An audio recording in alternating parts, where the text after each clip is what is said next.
Et nous sommes de retour au plateau pour la suite de cette émission. Nous abordons notre deuxième sujet. Nous parlons du Niger et des États-Unis. Washington annonce poursuivre les négociations avec Niamey pour l'accord militaire. Après la dénonciation de l'accord de coopération militaire entre le Niger et les États-Unis, accord de 2012, l'on s'attend, on s'est attendu quand même à la réaction des États-Unis. Le Pentagone a réagi, ils ont reçu en tout cas l'information, ils ont été informés de cette dénonciation de cet accord et le chef d'état-major général des armées des États-Unis, Charles Brown, s'est prononcé effectivement sur la situation. Il assure que les États-Unis se préparent sur le plan pour être prêts à une éventuelle évacuation des troupes américaines du Niger, comme tout prolongement de leur maintien. C'est ce qu'a déclaré donc le chef d'état-major des armées des États-Unis. Il a rappelé que les autorités nigériennes avaient annoncé la fin, effectivement, la semaine dernière, de la rupture de l'accord sur la présence des forces armées américaines au Niger.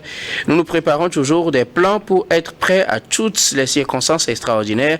Nous continuerons de le faire indépendamment du maintien des forces ou du départ éventuel.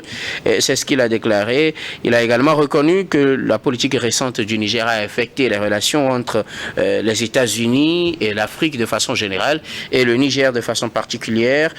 Dans sa sortie, il a également annoncé que les États-Unis pourraient chercher une autre destination sur le continent pour déployer ces éléments qui sont destinés ou bien qui sont positionnés à Agadez, au Niger. Nous en parlons avec nos invités. Je commence par vous, Germain Pouli. On avait appris la nouvelle, c'était une surprise pour certains, une logique pour d'autres.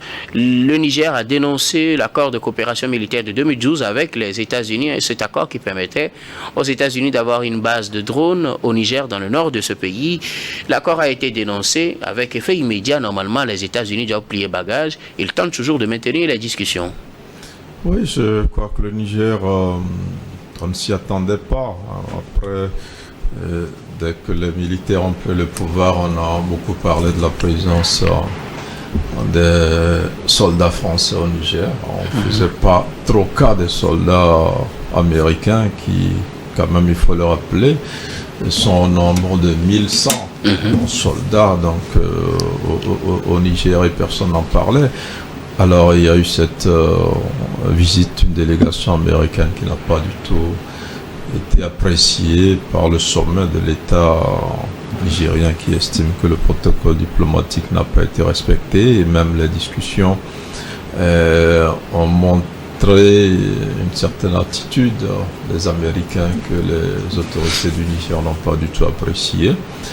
Lors des débats, il a été beaucoup plus question de dénoncer, de menacer même le Niger par rapport à ses nouveaux partenaires, notamment la Russie.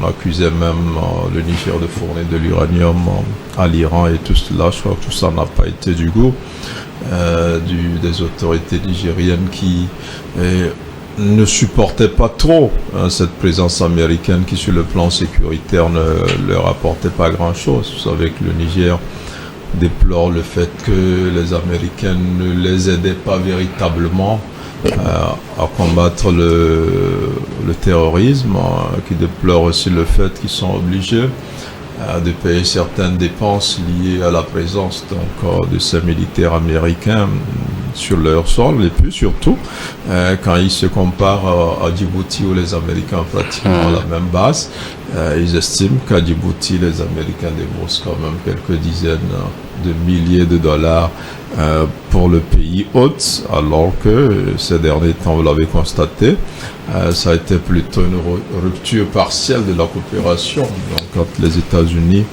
et le Niger. Donc tout ça a créé ce cocktail-là qui a amené donc les militaires à Niamey à rompre avec effet immédiat donc ce partenariat-là qui avait été scellé sous un autre régime. Alors je crois que les militaires sont restés un peu dans la même logique, c'est avoir la souveraineté de leur territoire finalement, de demander au départ de toutes ces troupes-là qui étaient là depuis des années et qui n'ont pas su apporter une réponse conséquente aux problèmes des Nigériens. Le premier problème étant véritablement la lutte contre le terrorisme. Donc le Niger revendique aujourd'hui son droit à nouer d'autres partenariats qui peuvent l'aider à régler ses problèmes. Donc c'est vraiment pas, ça a été une surprise pour les uns, mais quand on voit la logique dans laquelle se trouvent tous ces militaires-là qui sont à la tête de cette alliance des pays du Sahel, c'est demander à ces partenaires traditionnels qui n'ont pas fait leur preuve de plier bagages et de les laisser main libre pour nouer des partenariats qui, à leurs yeux, paraissent plus efficaces, notamment le partenariat avec la Russie qui, sur un certain plan, apporte certains résultats. On a la volonté de ces pays-là, donc notamment du Niger, de régler ce problème lié au terrorisme. Alors, Louis Kamako, les États-Unis tentent de maintenir quand même les discussions avec les autorités nigériennes pour peut-être un maintien de cette base sur le territoire, peut-être revoir certaines conditions ou carrément une prolongation pour pouvoir se replier dans un autre pays ou rapatrier carrément leurs éléments, peut-être à Djibouti ou sur le sol américain. Quoi qu'il en soit, après l'annonce de la dénonciation de cet accord, les États-Unis n'ont pas quand même coupé le pont. Oui, la démarche, elle est à saluer parce qu'il faut négocier, surtout quand on se rend compte que l'accord en question révèle un caractère injuste. Injuste parce que, Jamel l'a évoqué tout à l'heure, c'est-à-dire que d'abord c'est un accord qui a été signé dans la clandestinité en 2012 avec Mohamed Issoufou, le président d'alors, et donc certains vous diront que cet accord-là, ou bien la présence en fait des Américains sur le sol nigérien relève du seul fait des Américains, parce que le peuple n'avait pas été consulté, le représentant du peuple qui est l'Assemblée nationale n'avait pas été consulté, et que les États-Unis de leur propre gré sont venus s'installer en fait au Niger et ils en font en fait un territoire conquis. Et donc, ce qui peut-être exaspère les uns les autres, c'est le caractère, en fait, je le disais, inhumain, entre guillemets, de cet accord-là. Quand vous signez un accord et que ce sont les citoyens, c'est-à-dire que ce sont les autochtones qui sont obligés de payer les taxes, en fait, qui découlent, en fait, des opérations militaires américaines, ça énerve à un moment donné. Et quand vous voyez que les autorités nigériennes ne maîtrisent même pas les contours des activités militaires que les Américains exécutent ou bien que les Américains font sur leur sol, et qu'ils ne maîtrisent même pas les armements, en fait tout ce qui est tout ce qui a trait en fait à la sauvegarde ou bien tout ce qui a trait à la sécurité, ils ne maîtrisent rien de tout ça, et que pire encore, l'accord, en fait, selon l'accord, ça dit que les Américains ne sont pas obligés d'appuyer le Niger qui est confronté depuis des années à un fléau comme le terrorisme. Ça veut dire qu'ils sont là, les Américains sont sur le sol nigérien. Ce sont les Nigériens qui paient les factures, mais au même moment, eux, ils n'en profitent, ils ne bénéficient de rien de cette base militaire-là. Donc, à un moment donné, ça chauffe. On le dit parce que là, je le disais tout à l'heure que l'accord a été signé en cachette, et que les nouvelles autorités nigériennes ont jugé bon de le divulguer. Ils ont divulgué l'accord et ils se sont rendus compte que ça ne répond pas aux aspirations en fait du peuple nigérien. Donc aujourd'hui, on a demandé en fait aux Américains de partir. Je suis tenté de dire que à comportement de mouton, en fait, réaction de berger. Et tout ça s'est arrivé juste parce qu'à un moment donné, les Américains sont montrés entre guillemets trop condescendants face aux autorités nigériennes. Vous avez vu la manière avec laquelle, ou bien la manière la plus discourtoise avec laquelle la délégation américaine est arrivée tout récemment au Niger. On a appelé des dirigeants pour leur juste dire que vous devez accueillir une telle délégation qui arrive tel jour et prenez vos dispositions. Ça ressemble à une injonction. Et pour des États, pour des militaires qui sont venus justement pour imprimer un cachet spécial à ce qu'on peut appeler la souveraineté nationale, ça ne passe pas. C'est des choses qui ont exacerbé, c'est des choses qui ont agacé justement ces autorités-là à vouloir demander en fait aux Américains de prendre la porte. Donc aujourd'hui, je pense que c'est pour ça, je dis que s'ils sont dans une démarche de négociation, c'est une bonne démarche, parce que vous l'avez dit, que de par l'histoire on a compris que la même situation s'est produite Djibouti. Djibouti avait demandé en fait aux États-Unis de se retirer parce qu'à l'époque Djibouti, en fait les États-Unis ont en fait installé une base militaire à Yémen, à Djibouti, pour justement combattre le Yémen. Et donc Djibouti avait demandé que les États-Unis en fait quittent leur sol, mais malheureusement ils n'ont pas obtempéré. Et donc là, ce qui me réjouit ici, c'est que les Américains ne sont pas dans une logique de bras de fer avec les Nigériens. C'est pour ça que je dis que leur démarche est à saluer et à encourager. Maintenant, reste à savoir si, avec tout ce que je viens de dire, avec cet accord-là qui n'arrange pas les Nigériens, avec cet accord-là dont les Nigériens n'en profitent rien, est-ce que la négociation ira au bout? Et donc, je pense que pour l'heure, on ne peut que encourager ces deux États-là à s'entendre. Peut-être, pourquoi pas renégocier les thèmes de cet accord-là, parce qu'on a toujours dit que nous sommes au 21e siècle et qu'aucun pays ne saurait vivre en autarcie. Autant les États-Unis ont besoin du Niger, autant les Nigériens aussi ont besoin des États-Unis. C'est pourquoi je souhaite que les discussions aillent pour que tout le monde s'en soit en fait peut-être gagnant dans cet accord-là. Alors, honorable, les États-Unis n'ont pas coupé le dialogue avec le Niger suite à cette dénonciation de l'accord de 2012. Les autorités américaines tentent de maintenir le dialogue justement avec celles nigériennes pour voir si on peut toujours maintenir l'accord pour que les quelques 1000 personnes des États-Unis, militaires et civils opérant dans le cadre de cet accord-là, puissent rester sur le sol nigérien. Oui, c'est normal, c'est comme ça que fonctionne la diplomatie. Et au fait, les Américains l'ont dit, ils peuvent pas, les autorités nigériennes ont dénoncé l'accord. Et il faut que, c'est clair, il faut que les soldats américains quittent le sol nigérien. Ça a été dit. Et vous voyez, je crois, le chef d'état-major des armées américaines l'a dit. Et ils se préparent à toute éventualité. Ils peuvent partir comme ils peuvent rester. Ils laissent d'abord la diplomatie aller jusqu'au bout. Et les autorités nigériennes ont fait part de leurs préoccupations par rapport à l'accord qui a été signé par un autre régime.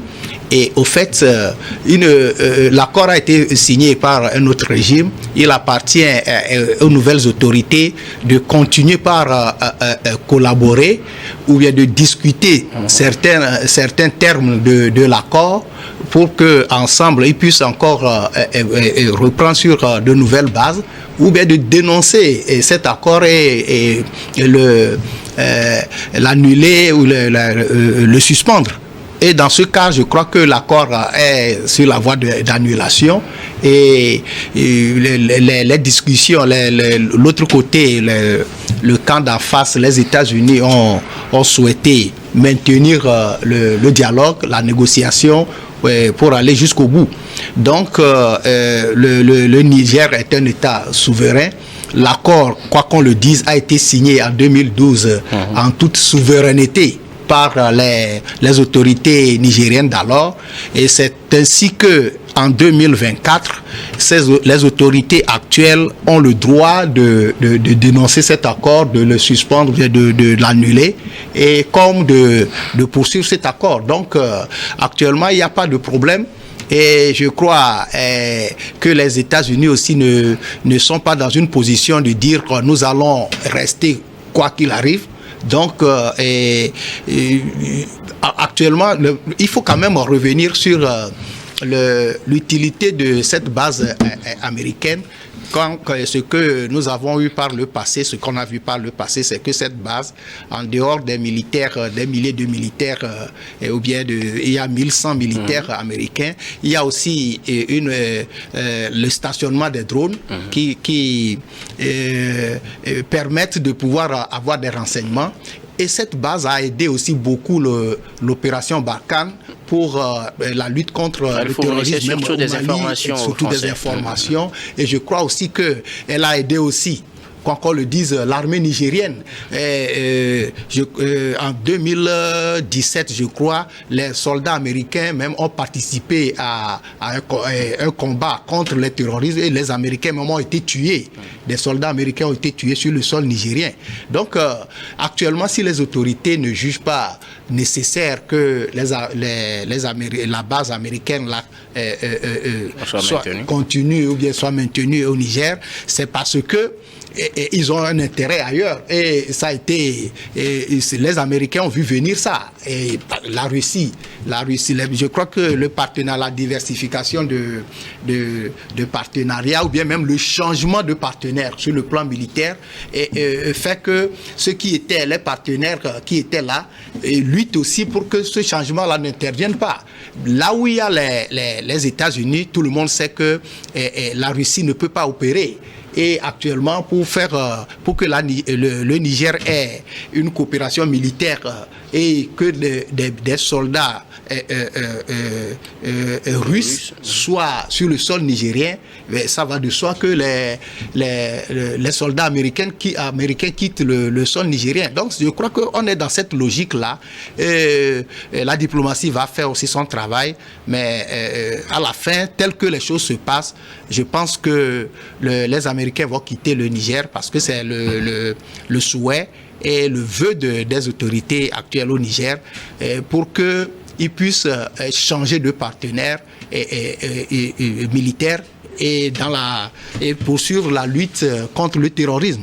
Et la diplomatie va faire son travail, je viens de le dire, mais il faut lire aussi, il faut savoir analyser les vœux des uns et des autres. Les Américains veulent rester, les autorités nigériennes n'en veulent pas, et actuellement, je crois que la porte n'est pas fermée. Les Nigériens n'ont même pas fermé la porte aux négociations. Les négociations vont se poursuivre. Et je crois quand ce qui a agacé les autorités nigériennes, comme ça se raconte partout, et si nous voulons vraiment, sans rentrer dans les détails, c'est que les Américains ne souhaitent pas rester au Niger tant que le Niger va coopérer avec les Russes. Et ça va de soi. Et je crois qu'à la fin, la décision finale appartient aux autorités nigériennes qui, eux, ont le droit de choisir les partenaires qu'ils souhaitent. Alors, les discussions sont annoncées, les États-Unis se préparent à toutes les éventualités. Il est possible qu'ils plient bagage, qu'ils partent peut-être dans un autre pays, puisque c'est ce qu'a fait sortir aussi Charles Brown, mais c'est possible aussi qu'ils restent au Niger. Alors, cette dernière possibilité a-t-elle vraiment des chances au regard de la coopération aujourd'hui entre le Niger et les autres pays qui ne sont pas souvent les bienvenus aux côtés des États-Unis? Est-ce que vous pensez que les discussions au plan diplomatique ou au plan militaire pourront réussir pour que les États-Unis puissent maintenir leur base sur peut-être de nouvelles conditions au Niger? Oui, non, je crois que les discussions peuvent évoluer parce que tout ça a été graduel quand les nouvelles autorités militaires nigériennes sont arrivées. Elles ont demandé le départ de plus de 1500 soldats français au Niger. Il y avait 1100 soldats américains, mais ce n'était pas une revendication. Ça veut dire que ce départ, les Nigériens ne voulaient pas que les Américains partent. Et quand les Français sont partis, on sait que le Niger voulait faire appel à la Russie ou a commencé par travailler avec la Russie. Jusque-là, les Américains n'ont rien trouvé à dire. Je crois que les dernières discussions, les Américains ont menacé le Niger de représailles parce que le Niger serait en train de fournir de l'uranium à l'Iran. On ne parle pas de Russie. Parce que je ne pense pas que la Russie dérange. Ils ont évoqué aussi la coopération russe, mais pas. Je pense que ce n'est pas aussi gênant que celle avec l'Iran. En fait, les Américains ont l'habitude de travailler avec les Russes. Ils sont actuellement en Centrafrique. Et ils font des missions ensemble. Même avec la guerre en Ukraine, ils avaient une mission ensemble que les Russes ont boycottée. Ce n'est pas les Américains qui ont refusé. Donc, je ne pense pas que la présence russe dérange les Américains surtout, qu'ils ont des intérêts énormes donc, au Niger.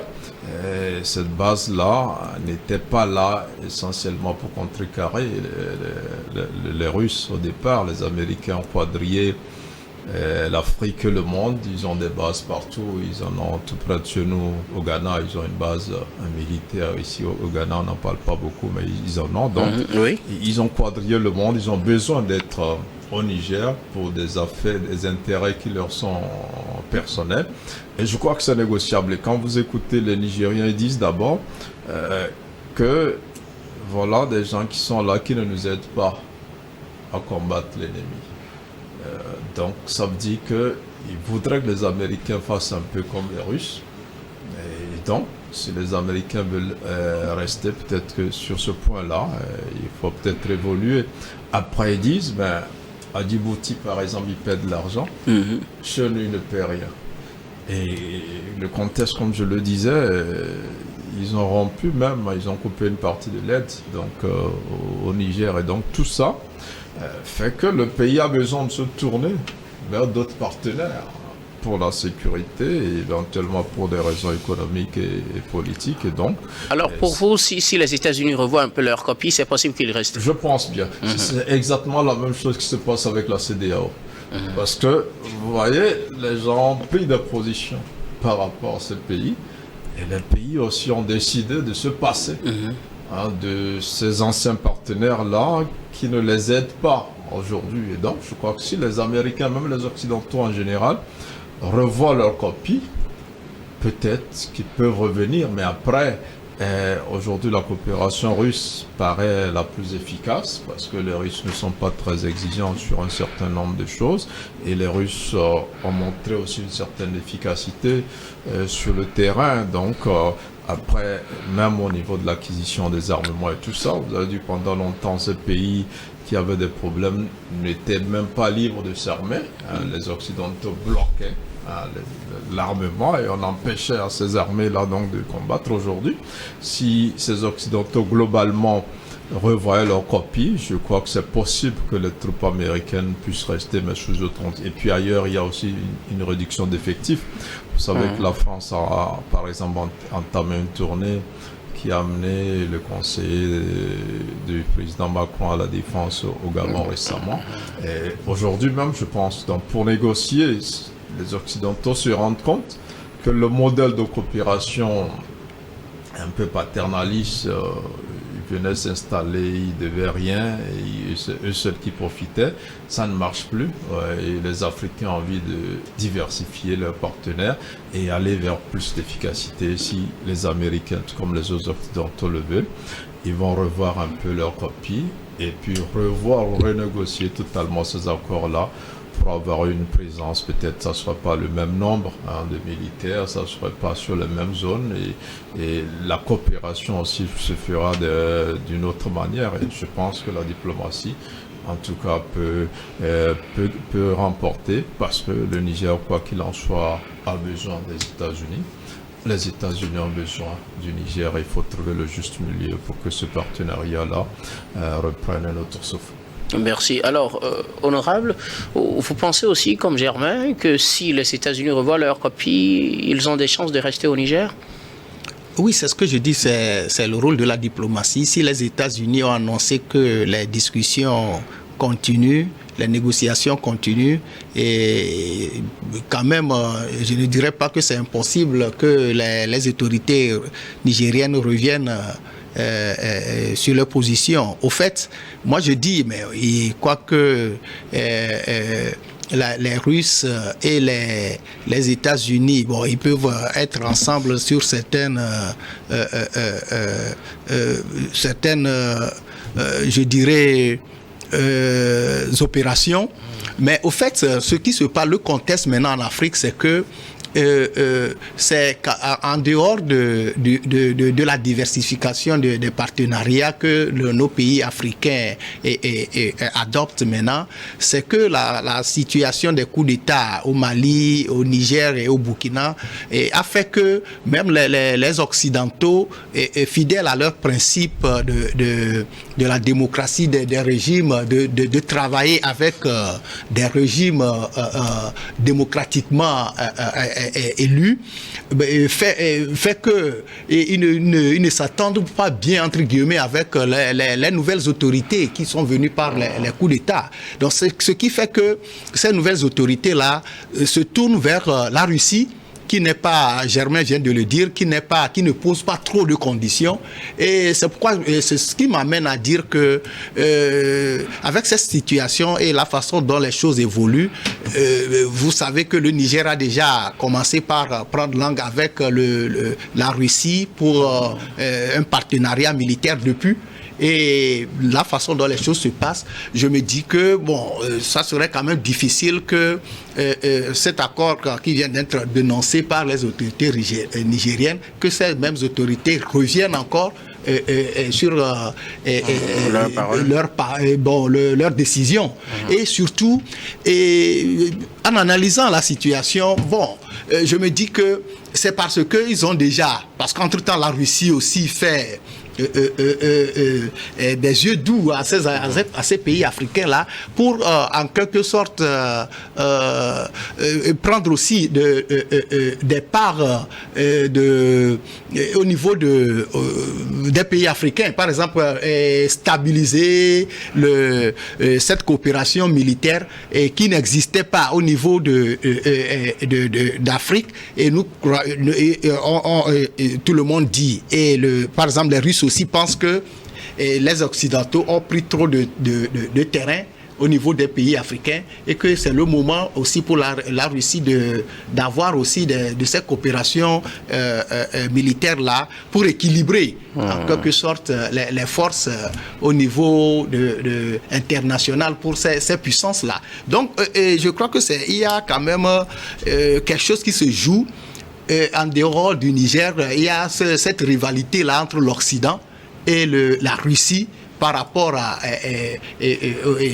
au partenariat. Et je crois qu'il est quand même possible, je dirais même vraisemblable, que les autorités nigériennes, après cette rupture de contrat d'accord avec les Américains, puissent signer un partenariat militaire carrément avec les Russes.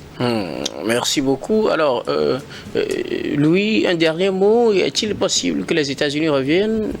Pour vous, c'est parti. Déjà, le fait pour les nouvelles autorités nigériennes de se prononcer sur cet accord-là, ça veut dire qu'ils veulent que les choses se refassent d'une autre manière. Ils veulent que les choses soient revues en fait d'une autre manière. Et donc, comme les uns et les autres l'ont dit, je pense qu'il faut justement aller trouver le compromis. C'est-à-dire que les Nigériens ne sont pas dans la logique en fait de rejeter aujourd'hui un partenaire au détriment de notre partenaire. Ils veulent justement clouer le bec à ceux qui pensent que les militaires qui sont au pouvoir sont en train de quitter un maître pour un autre maître. Donc les gens, les uns les autres ont parlé de diversifier les partenariats. Et donc je pense qu'ils sont dans cette logique-là aujourd'hui. Et ils vont prouver à plus d'un que l'Afrique ne peut plus être le précaré d'aucune puissance en fait. Donc ça veut dire qu'aujourd'hui, si vous proposez un truc, si vous proposez un partenariat qui arrange en fait un pays africain, on prend. Ça ne veut pas dire que juste parce que vous avez colonisé et que en fait vous avez le droit de s'installer sur notre sol. Non, ça, on est dans une logique de signer un partenariat qui va profiter à tout un peuple et non à un groupe d'individus. Merci beaucoup à vous. Nous allons marquer la pause pour le journal, puis on revient juste après pour la suite de cette émission.